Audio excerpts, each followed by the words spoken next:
Hey guys, and welcome back to Divine Journey 2, where last episode we automated the Atomic Reconstructor, and we also got 4 Empower setups here. I have also fixed this wall and recentered this room. Also between episodes I've added an extra dropper here, and this is for Elevatium ingots. This dropper is always going to try and drop all of the empowered crystal bundles that we have in our system to create the ingots, as there is no other use for these empowered crystal bundles. Apart from this Abyssal Craft stuff, but we don't need this at the moment, so all of it is just going to be turned into Elevatium ingots, which are going to go into this drawer. Near the end of last episode, we set up this formulaic assemblicator for mana dust. However, I realised that we were actually missing the automations for these dusts. We do have the powder, we're just not crafted into the dust yet automatically. So let's fix that, just with the use of a crafter here. Also, I realised that we weren't creating blaze powder.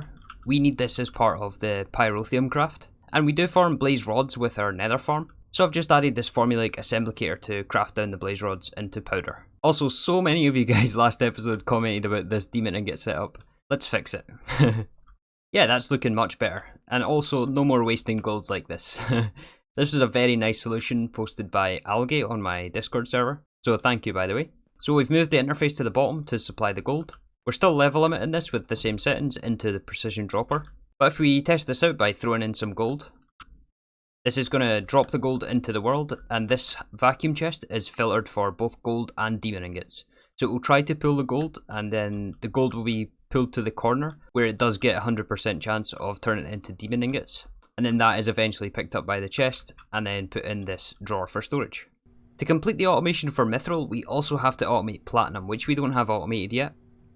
And to get Platinum, we can mix nickel ore, which we're not processing up at our ore processing system up there, but we do still get it from the builder. And we can mix that with cinnabar, which we're getting from Redstone ore.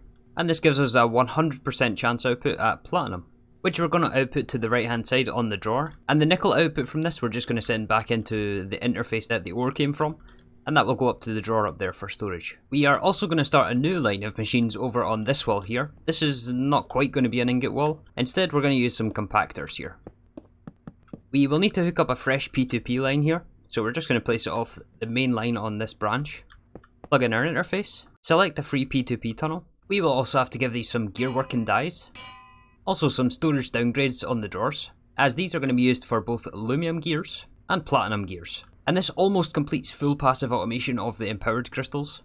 We are just missing these energized gears. We need both the energized one and the vibrant one. However, I'm going to hold off on that since it does take a fair amount of glowstone to make these things, and we still don't have a reliable source of glowstone yet. But yeah, with those cleanups out of the way, on to what we're doing today. So the goal for this episode, as I mentioned yesterday, is to get into the rainbow generator. And I think for this we are required to automate 15 different types of generators here. There's 5 for each one of these quests. And I'm not actually sure where to start, to be honest, but I guess first of all, we're going to need a place to put these things.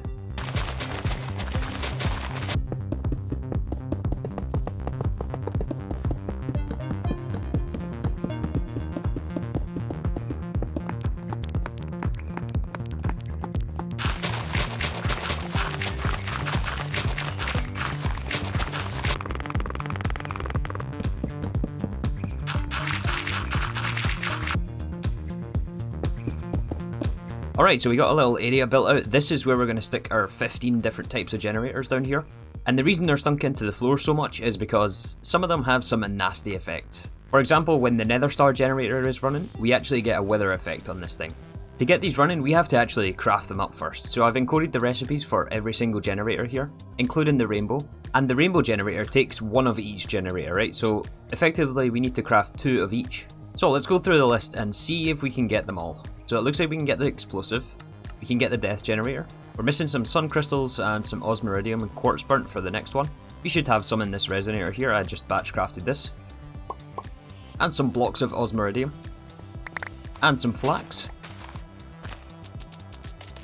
And this we have to put through our spinning wheel to make linen, which has to be pink of course.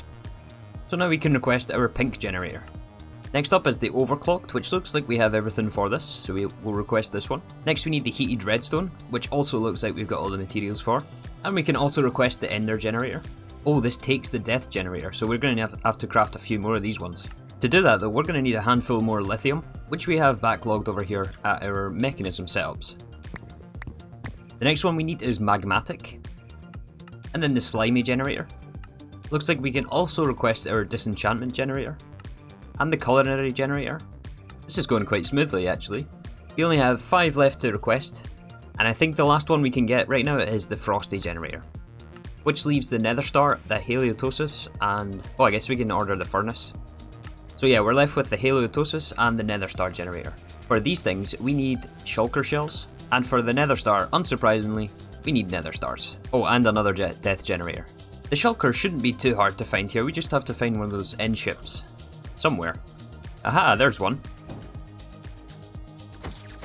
We can also grab the Elytra while we're here. Anything interesting? Not really. Definitely take the diamonds though, we're still short diamonds. The main thing we're here for though is these guys. Oh nice, an ender chest. While we're here in the end, we also have to fight the dragon again. And this is so that we can collect the dragon's breath.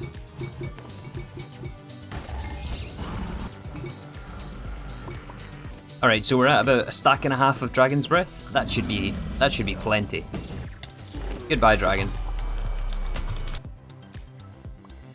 While we're here in the end, let's go pick up our iridium and also our ender pearl supply. Looks like we're up to 662 stacks of blocks of ender pearls. Not bad at all. Let's fill a drawer full of this stuff.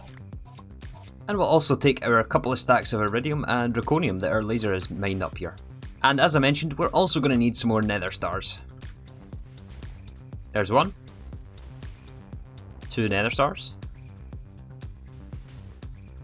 And this is wither number 12. And 13 nether stars.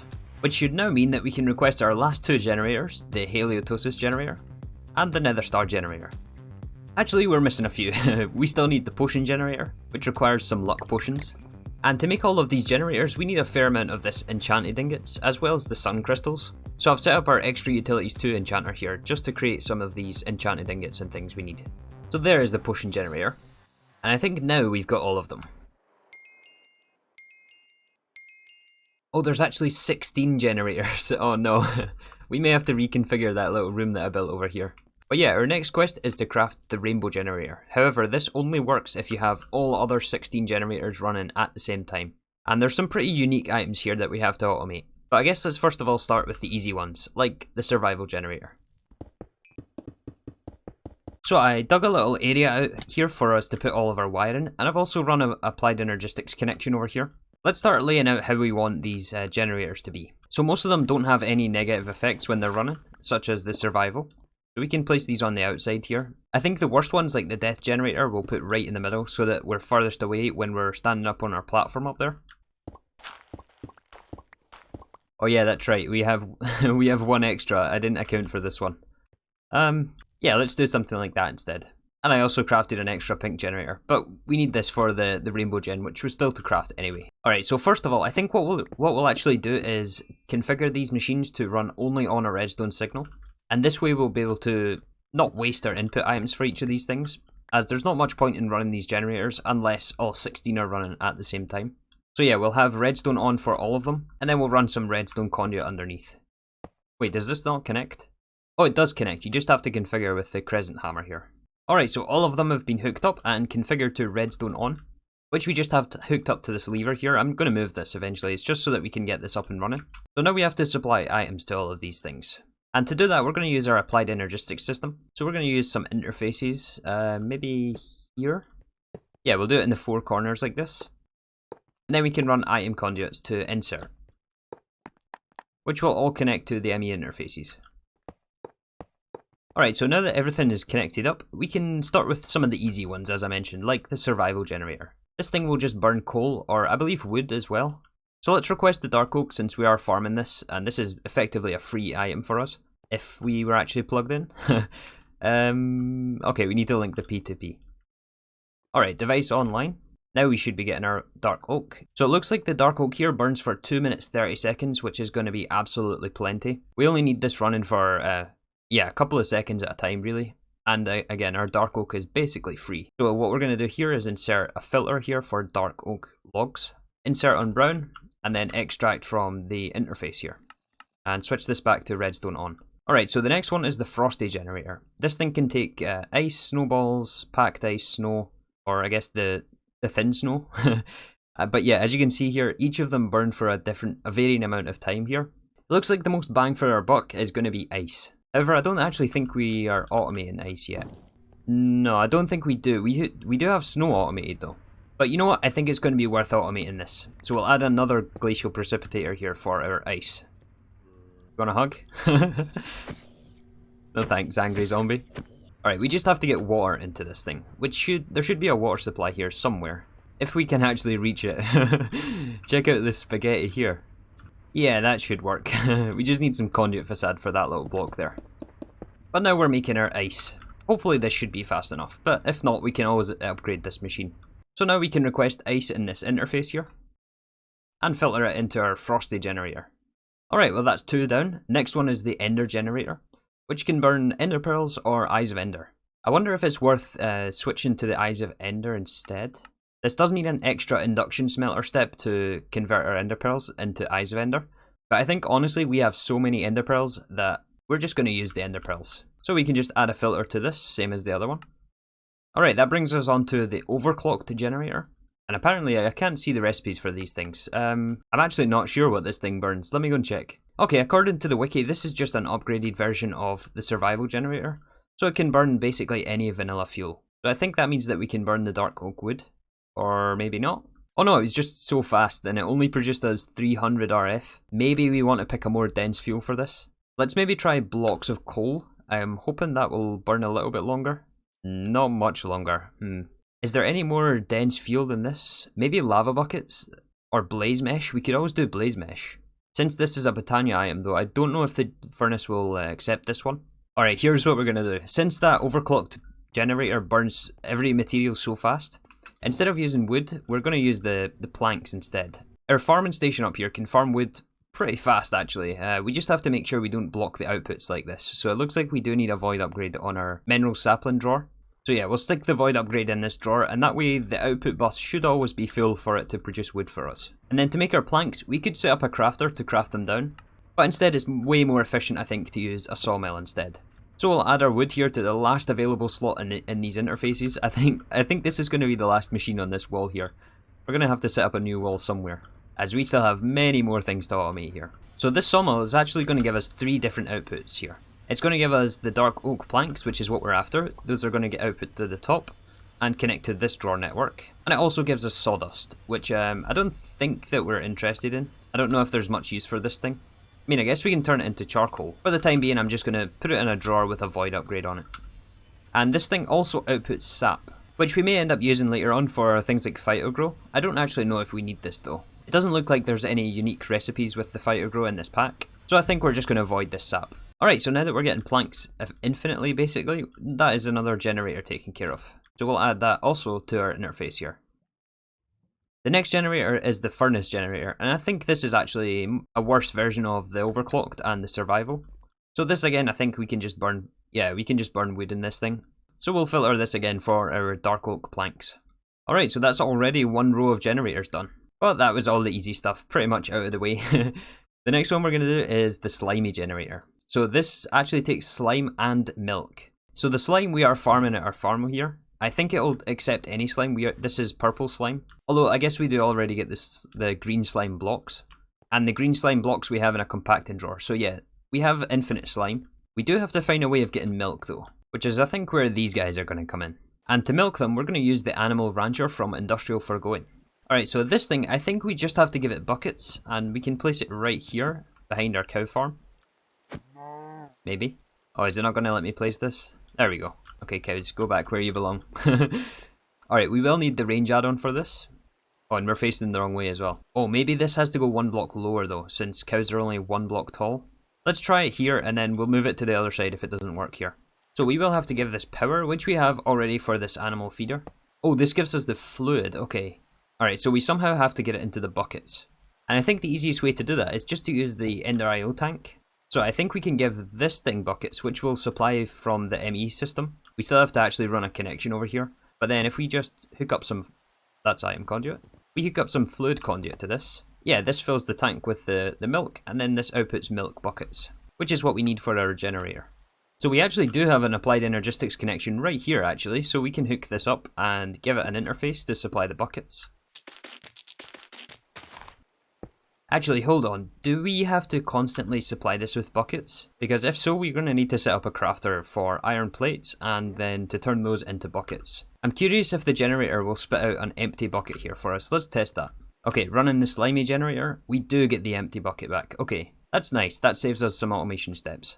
So over here we can just ask for the empty buckets here, and then we'll item filter those into this tank. And then on the extract we'll filter back in the full milk buckets here on the interface. And now we should be able to request slime balls and also milk buckets over here next to our generators, which we just have to filter into the Slimy Generator. Question is though, do we need a limited item filter here? I hope it's not going to fill both slots with the slime balls. Alright, it doesn't look like it does. Alright, nice. Next one is the Disenchantment Generator. And this takes enchanted books, which I think we're going to come back to actually. Yeah, let's put that one on hold for a second. Next up is the Culinary Generator, which as you might have guessed can burn any type of food. And again, they do all output different amounts of RF, which we're not really interested in. We're more interested in the time. I'd like to find something that has reasonable time and is easy to farm. And you know what? We already have the perfect item for this. Well, maybe not perfect, but we get a lot of these mineral berries from farming mineral wood. These can burn for 15 seconds each and give us 12,000 RF. 15 seconds isn't that long, but we get so many of these berries that I think it's going to be just fine. The next generator is the heated redstone generator, which I think takes lava and redstone. And in fact, there is also the magmatic generator, which takes lava. Let's put the magmatic next to the heated redstone, and then we'll swap this with the potion generator. So yeah, both of these are going to require lava, and we do produce a small amount of lava with our magma crucible setup, but we use this for obsidian. So I think we're going to have to set up a separate lava source for this. So to improve our lava production, we're going to use the lava fabricator from Industrial Foregoing. The quest for this mentions that it does consume a lot of RF, which soon won't be an issue. Yeah, let's maybe see just how much this is going to take and if we can support it. And I think we'll put it next to our demon ingots. It seems appropriate, right? I already had this extra tank of lava that we're going to use, and then we'll put a fluid storage bus on there. We'll give this setup its own power cell here. And plug it in, let's see how much power this consumes. Oh wow, this is fast, yeah. It looks like we are able to keep up here in our power cell, but that may be because we have such a big buffer on the power input side. So I think honestly this is going to do us until we get the rainbow gen, and then we won't have to worry about power anyway. And plus we're buffering the lava here in this tank, which we can upgrade. So it's not going to be running permanently. And just to help it along with the power a bit, we can even give it some energy upgrades. Alright, so we've got our lava. Now that we have the fluid storage bus on that tank, we can just request this from our fluid interface here. And then import to the two generators via ender conduits. Ender conduits, what are those? Alright, so that is magmatic, and then we have to also give this one redstone. And with that, that's two more generators completed. So next up, let's do the potion generator. This thing also has many different recipes that we can use. I think pretty much all the potions in the game, right? But there is also the option just to use water balls for this. Which does mean that we will have to insert a water ball every 0.5 seconds. This is going to take a fair amount of glass actually. Unless we get the water bottles back. I imagine we do though, since we get the buckets back from the Slimy. Perhaps it is better to brew up some potions automatically. There is the Industrial Foregoing Potion Brewer. Yeah, let's first of all test if it gives us the bottle back. It does give us the bottle back, okay. So you know what, I think we will just use the water bottles. And we'll fill the water using the Ender IO fluid tanks. So we can put an unending bowl. And can we pull from the bottom here? We can, but it's pretty slow. So yeah, we should add some conduit here.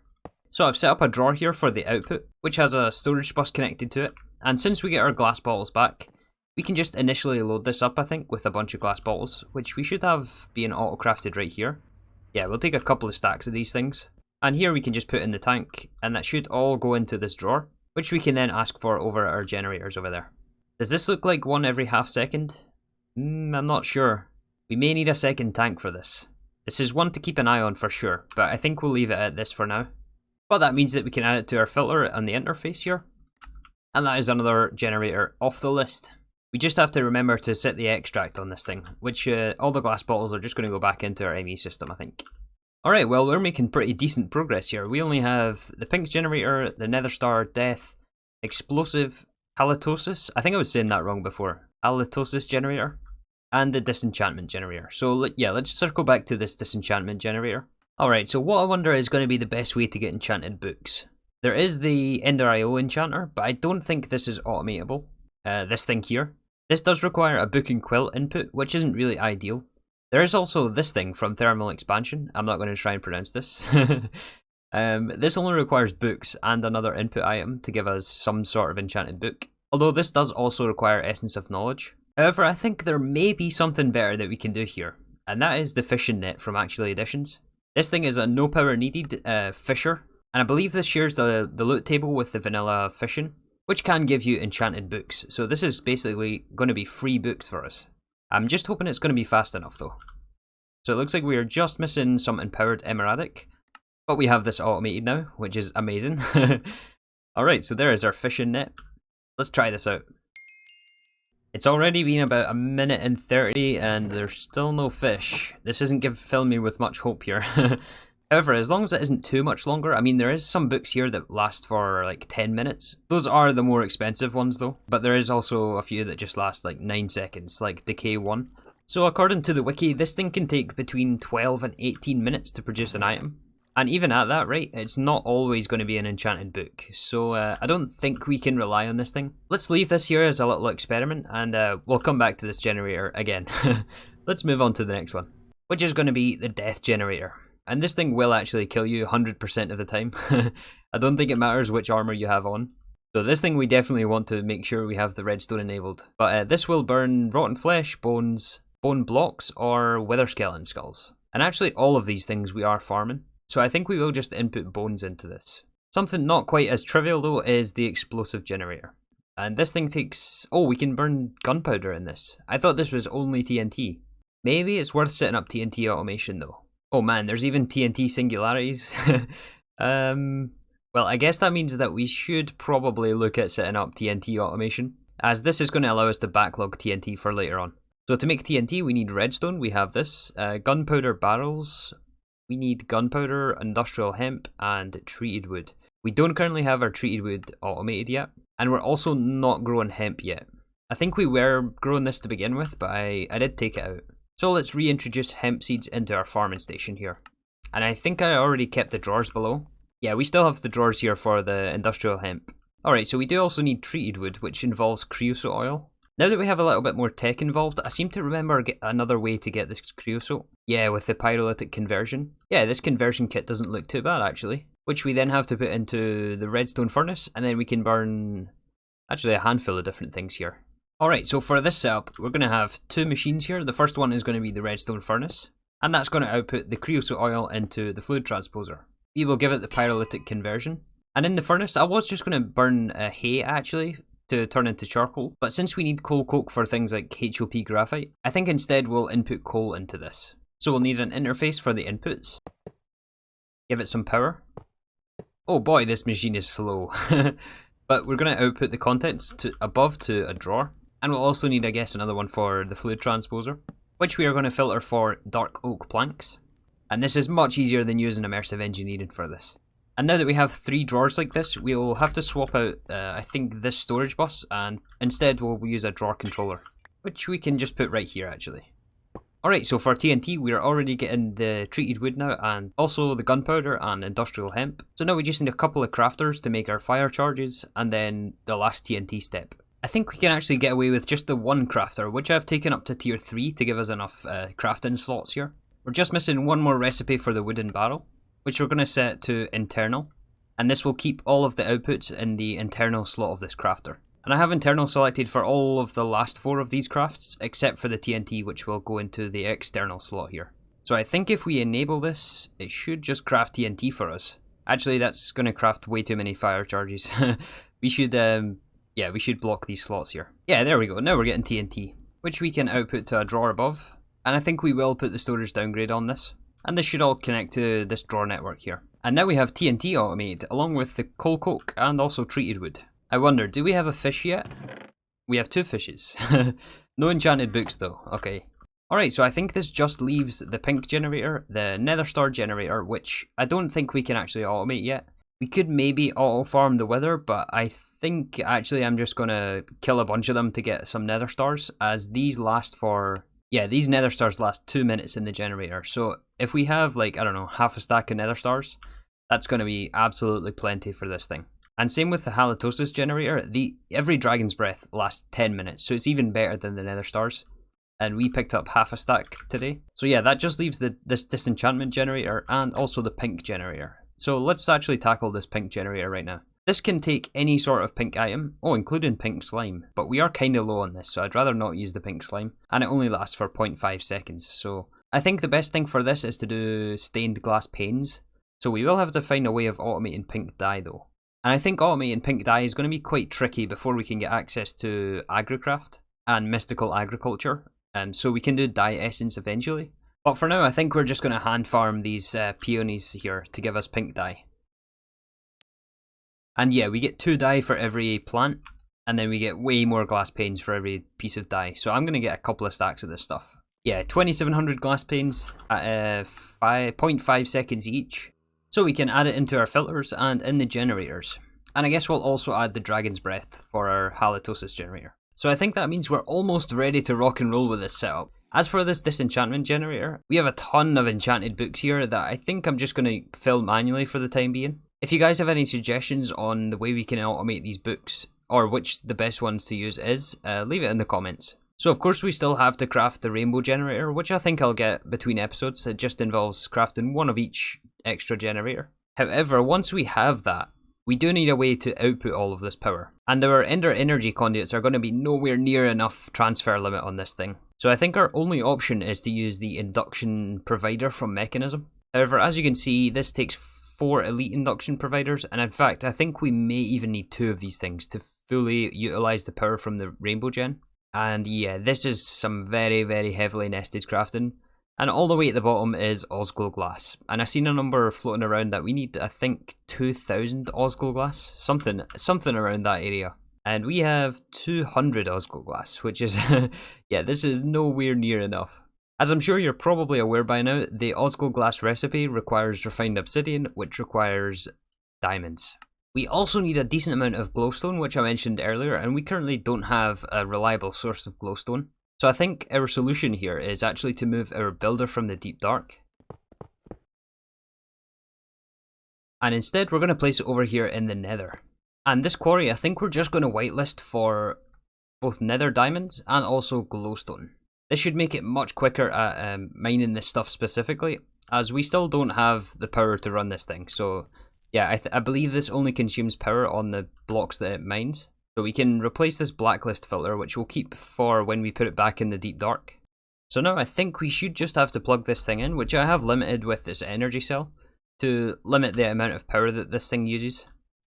But I think if we turn this thing on, actually it's already on chunk 93, that can't be right. I think that's from before, I think, since we're using the same shape cards. So let's restart this thing. Yeah, and we're already getting some glowstone here, which we'll send to our builder output channel. And this should end up back at our overworld. Oh yeah, we're already getting glowstone here. Still no diamonds though. But we will need somewhere to store this on this drawer network. And unfortunately we're out of space on this wall here. So I think we'll just raise the roof here. And we can add another line of drawers here. And we'll also need one for the diamond, the nether diamond ore, that is. Yeah, that could work. There, we even got our first 3 pieces of nether diamond ore, which remember can turn into like, I think it's like 12 each in the sag mill with the good grinding balls, that is.